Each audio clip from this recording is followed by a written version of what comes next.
Hi guys, welcome back to my channel. Hope आप सभी बहुत अच्छे से होंगे। आज हम करने जा रहे हैं aggregate demand and aggregate supply chapter के इंपॉर्टेंट क्वेश्चन, और उसका हम टॉपिक जो करने जा रहे हैं आज हमारा कौन सा है, फिस्कल पॉलिसी। देखिए फिस्कल पॉलिसी क्या होता है। देखिए फिस्कल पॉलिसी क्या होता है। Fiscal policy refers to the policy of the government. सबसे पहले ये बात याद रखना बेटा, फिस्कल पॉलिसी किसकी होती है? गवर्नमेंट की फिस्कल पॉलिसी बनाई हुई होती है which is related to the government receipts और गवर्नमेंट एक्सपेंडिचर।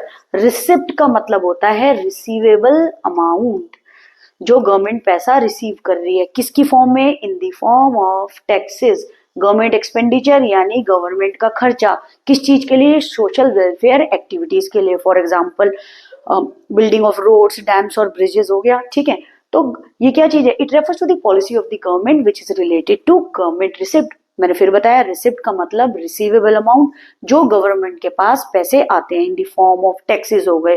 ठीक है, गवर्नमेंट एंटरप्राइजेस है जिसमें गवर्नमेंट के पास पैसा रिसीव हो रहा। फिर गवर्नमेंट का क्या है, खर्चा। गवर्नमेंट खर्चा भी तो करती है सोशल वेलफेयर एक्टिविटीज पे, जैसे for example building of roads, dams, bridges हो गया। ठीक है, मेडिकल फैसिलिटीज हो गया। Next, in this policy government expenditure and government receipts are used as a tool to solve the problem of deficient और excess demand। इस policy के अंदर पहले बेटा ये याद रखना, फिस्कल पॉलिसी किसकी है, गवर्नमेंट। जैसे मैंने आपको बताया था मॉनेटरी पॉलिसी किसकी है, सेंट्रल बैंक की, एक्सेस डिमांड और डेफिशिट डिमांड की प्रॉब्लम को सॉल्व करने के लिए। ऐसे ही फिस्कल पॉलिसी किसने बनाई है, गवर्नमेंट ने, to solve the problem of deficit demand और excess demand in the economy. तो इस पॉलिसी के अंदर गवर्नमेंट एक्सपेंडिचर और गवर्नमेंट रिसिप्ट को यूज करा जाता है as a tool to solve the problem of deficit और एक्सेस डिमांड। ये बात याद रखना, इसके अंदर गवर्नमेंट एक्सपेंडिचर और गवर्नमेंट रिसिप्ट को यूज करा जाता है as a tool to solve the problem of excess demand और डेफिशिट डिमांड। देखिए नेक्स्ट है आपका फिस्कल मेजर। ये सारा मैं आपको एक्सप्लेन करूंगी वन बाय वन पॉइंट। देख लीजिए, गवर्नमेंट एक्सपेंडिचर और गवर्नमेंट रिसिप्ट। रिसिप्ट का मतलब रिसीवेबल अमाउंट, एक्सपेंडिचर का मतलब खर्चा। अब गवर्नमेंट खर्चा किस पे करती है, expenditure on public work program, जैसे for example construction of roads, dams और ब्रिजेस हो गया। एक्सपेंडिचर ऑन डिफेंस, डिफेंस क्या हो गया, maintenance of law and order. ठीक है, एक्सपेंडिचर ऑन सब्सिडीज हो गया। सब्सिडीज आपका क्या चीज हो गया, given to the producer for export promotion. किसको दी जाती है, प्रोड्यूसर को, ताकि ज्यादा से ज्यादा एक्सपोर्ट हो। ठीक है, सब्सिडीज का मतलब क्या होता है, डिस्काउंट वगैरह प्रोड्यूसर को प्रोड्यूसर को दिया जाता है किस चीज के लिए, एक्सपोर्ट प्रमोशन के लिए। प्रोड्यूसर कौन होते हैं, those who produce goods and services. उनको सब्सिडीज वगैरह प्रोवाइड करी जाएगी, जिसके कारण टैक्सेस में लिबरलाइजेशन दी जाएगी, थोड़ा डिस्काउंट दे दिया जाएगा ताकि एक्सपोर्ट ज्यादा से ज्यादा हो। ठीक है, नेक्स्ट है आपका expenditure on public welfare. Public welfare का मतलब क्या चीज हो गया, ओल्ड एज पेंशन देना, गवर्नमेंट ही देगी। स्कॉलरशिप देना, ये भी क्या करेगी, गवर्नमेंट देगी। ठीक है, ये बात याद रखना बेटे। ठीक है, ये थर्ड है और ये फोर्थ पॉइंट है आपका। नेक्स्ट है आपका गवर्नमेंट रिसिप्ट। गवर्नमेंट रिसिप्ट यानी गवर्नमेंट के पास पैसे आ रहे हैं, इसमें गवर्नमेंट खर्चा कर रही थी एक्सपेंडिचर में, इसमें गवर्नमेंट के पास पैसे आ रहे हैं। ओके, अब गवर्नमेंट के पास पैसे आ रहे हैं तो टैक्सेस की फॉर्म में आएंगे, जैसे डायरेक्ट और इनडायरेक्ट टैक्स। आपको पता भी होगा डायरेक्ट और इनडायरेक्ट टैक्स कौन से होते हैं। ठीक है, डायरेक्ट टैक्स कैसे होंगे, जिस पर्सन पे टैक्स लगा है वही वो टैक्स पे करेगा। ठीक है, for example income tax. Indirect tax कौन सा होगा, it can be paid by another person, for example GST. Okay, ठीक है, इस वाले टैक्स को कोई और भी पे कर सकता है। नेक्स्ट है आपका इनकम फ्रॉम पब्लिक एंटरप्राइजेस, जैसे example railways the monopoly of the government, तो उसके पास क्या होगा, इनकम जनरेट होगी गवर्नमेंट को इससे। ठीक है, किससे, पब्लिक एंटरप्राइजेस से। पब्लिक डेब्ट, बोरिंग फ्रॉम पब्लिक। कहने का मतलब है पब्लिक डेब्ट क्या होगा, जब गवर्नमेंट ज्यादा से ज्यादा पैसा बोरो करेगी इन द फॉर्म ऑफ लोन। ठीक है, तो गवर्नमेंट के पास पैसे आएंगे।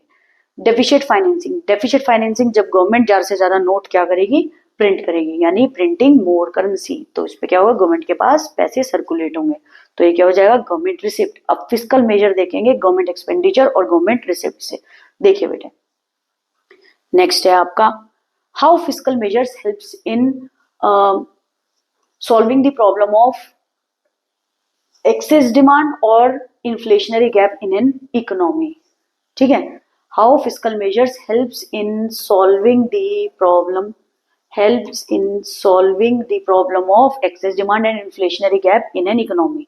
सबसे पहले आपको मैंने बात बताया, अब कौन सा इन्फ्लेशनरी गैप और एक्सेस डिमांड है, दैट मीन्स डिमांड ज्यादा है, ओके तो उस केस के अंदर हम क्या करेंगे, सबसे पहले decrease in public expenditure. Public expenditure क्या होगा, जब गवर्नमेंट क्या करेगी, लेसर एक्सपेंडिचर करेगी किस चीज पे, public welfare program, social welfare activities पे, तो इससे क्या होगा, एक्सेस डिमांड की सिचुएशन सॉल्व हो जाएगी। Decrease in public expenditure, lesser expenditure should be increase on public welfare and public work program. Lesser expenditure अगर गवर्नमेंट करेगी पब्लिक वेलफेयर और पब्लिक वर्क प्रोग्राम्स पे तो क्या होगा, सिचुएशन सॉल्व होगी एग्रीगेट डिमांड की। तो lesser expenditure should be increase on maintenance of law and order, कम से कम पैसा गवर्नमेंट खर्चा करेगी किस पे, लॉ एंड ऑर्डर मेंटेन करने में। As a result of this there will be lesser resources, resources क्या हो जाएंगे, कम अवेलेबल होंगे हमारी इकोनॉमी के अंदर, resulting in laser purchasing power. इससे लेस परचेजिंग पावर होगी, hence the problem of excess demand will be solve. इससे क्या हो जाएगी, एक्सेस डिमांड की प्रॉब्लम सॉल्व हो जाएगी। बेसिकली ये बात बोल रहे हैं फिस्कल मेजर्स कैसे हेल्प करेंगे प्रॉब्लम सॉल्व करने की, क्या, एक्सेस डिमांड और आपकी इन्फ्लेशनरी गैप इन दी इकोनॉमी। तो इन्होंने सबसे बोला decrease in public expenditure, government क्या करेगी, खर्चा कम करना शुरू कर देगी किस पे, पब्लिक वेलफेयर और पब्लिक वर्क प्रोग्राम में, जो कि मैंने आपको इस डायग्राम के अंदर भी बताए थे, ठीक है। रोड्स पे खर्चा कम करना शुरू कर देगी, डैम्स पे, ब्रिजेस पे, जो भी वो कर रही है, maintenance of law and order पे, as a result lesser resources available होंगे और परचेजिंग पावर भी लोगों की क्या हो जाएगी, कम, hence the problem is solved. Next है आपका decrease in increase in taxes, tax rate increase कर देगी जिससे रिजल्ट क्या हो जाएगा, रिड्यूसिंग द परचेसिंग पावर। जब टैक्स रेट इंक्रीज हो जाएगा तो परचेसिंग पावर ऑलरेडी क्या हो जाएगी, कम हो जाएगी। जैसे income tax should be increase, income tax increase कर दिया अगर एक्सेस डिमांड होगी, जिससे क्या होगा, purchasing power of the whole system क्या हो जाएगी, कम हो जाएगी। नेक्स्ट देखिए increase public borrowing, public borrowing क्या होगी, गवर्नमेंट ज्यादा से ज्यादा इंडल्ज करेगी किस चीज के अंदर, खुद ही लोन लेने में, जिससे लोगों के पास लोन कम पहुंचेगा और परचेजिंग पावर लोगों की क्या हो जाएगी, कम। गवर्नमेंट खुद ही बोरो करना स्टार्ट कर देगी लोन, यानी गवर्नमेंट बोरोइंग ज्यादा से ज्यादा बढ़ जाएगी। Public borrowing should be increase, government पैसा खुद ही बोरो करना स्टार्ट कर देगी, so that people are left with less purchasing power, लोगों के पास लेस परचेजिंग पावर होगी, hence less demand in the economy, loan ही नहीं होगा तो डिमांड भी कम हो जाएगी, कि लोन के लिए पैसे ही नहीं बचेंगे तो फिर क्या होगा, क्योंकि गवर्नमेंट खुद ही पैसा बोरो कर रही है, hence the problem is solve the problem of excess demand. Next है आपका रिड्यूस इन डेफिशिट फाइनेंसिंग। अच्छा डेफिशिट फाइनेंसिंग क्या होता है, डेफिशिट फाइनेंसिंग का मतलब इज द सिचुएशन जब गवर्नमेंट ज्यादा से ज्यादा नोट प्रिंट करता है, तो इसके अंदर ये क्या बोल रहे हैं, इन सिचुएशन ऑफ एक्सेस डिमांड, जब आपकी सिचुएशन एक्सेस डिमांड की है, गवर्नमेंट क्या करेगी, should not indulge in printing more currency notes, government print ही नहीं करेगी मोर करेंसी नोट, जिससे क्या होगा, deficit financing should be reduce. तो डेफिशिट डिमांड फाइनेंसिंग, इससे लोगों की डिमांड क्या हो जाएगी, कम हो जाएगी लोन की, ठीक है। आगे देखिए नेक्स्ट है आपका, ये क्वेश्चन भी एग्जाम में आ सकता है, बोर्ड एग्जाम में, अच्छे से करना है इसको। How fiscal measures helps in reducing the problem of deficit demand और deflationary gap in an economy. तो पहला है आपका इंक्रीज, अब देखो डिफ्लेशनरी गैप और डेफिशिट डिमांड है, डेट मीन्स डिमांड की कमी है, तो उस केस में क्या हो जाएगा, इंक्रीज इन पब्लिक एक्सपेंडिचर, ज्यादा से ज्यादा गवर्नमेंट खर्चा करे सोशल वेलफेयर एक्टिविटीज पे, लॉ एंड ऑर्डर मेंटेन करने में, रोड्स बनाने में, डैम्स बनाने में, मेडिकल फैसिलिटीज बनाने में, ब्रिजेस बनाने में, हायर एक्सपेंडिचर होगा, शुड बी इंक्रीज, जितना ज्यादा एक्सपेंडिचर होगा उतनी ज्यादा इनकम जनरेट होगी, ओके जितना कम एक्सपेंडिचर होगा उतनी कम इनकम जनरेट होगी। तो उसमें बोल रहे हैं as a result there will be higher resources, resources ज्यादा होगी क्योंकि गवर्नमेंट जहां भी पैसा लगाएगा वहां पे लोगों को एम्प्लॉयमेंट भी तो जनरेट होगी, वो किसी की इनकम बनेगी, जिससे क्या होगा, there will be higher resource, जितने ज्यादा रिसोर्सेज, जितने ज्यादा इन्वेस्टमेंट होगा उतनी ज्यादा क्या हो जाएगा, एग्रीगेट डिमांड, परचेजिंग पावर बढ़ेगी, तो resulting in high purchasing power, hence the problem will be solved, ठीक है।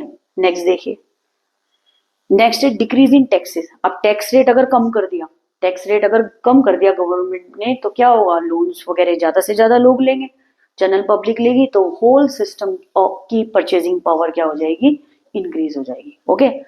नेक्स्ट पॉइंट है डिक्रीज इन पब्लिक बोरिंग, अब गवर्नमेंट खुद इंडल्ज नहीं होगी किस चीज के अंदर, ज्यादा से ज्यादा लोन लेने में, पब्लिक बोरोइंग करने में, शुड भी, जब पब्लिक बोरोइंग डिक्रीज हो जाएगी so that people are left with high purchasing power, इससे क्या होगा, लोन वगैरह ज्यादा से ज्यादा पीपल ले सकते हैं जनरल पब्लिक, इससे परचेजिंग पावर बढ़ेगी, hence high demand in the economy, the problem of deficient demand will be solved. Okay, next है आपका increase in deficient financing. Print, इसका मतलब क्या आएगा, इंक्रीज यानी प्रिंटिंग ऑफ मोर नोट्स, ज्यादा से ज्यादा बढ़ाना। तो in situation of deficient demand government should indulge in printing of more currency.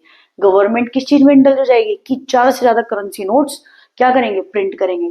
इससे क्या होगा, हेंस दी परचेजिंग पावर भी इंक्रीज हो जाएगी, डेफिशिएंट फाइनेंसिंग भी इंक्रीज हो गई, तो जिससे परचेजिंग पावर बढ़ेगी, परचेजिंग पावर बढ़ेगी तो एग्रीगेट डिमांड भी हमारी इकोनॉमी की बढ़ेगी, hence the problem is curved, problem solve हो जाएगी। ओके, आई होप आपको ये वीडियो अच्छी लगी हो। अगर आपको वीडियो अच्छी लगी हो तो ज्यादा से ज्यादा लोग जाकर के मुझे सब्सक्राइब करें और ऐसी वीडियोस के लिए मुझे मोटिवेट करें और लाइक करें।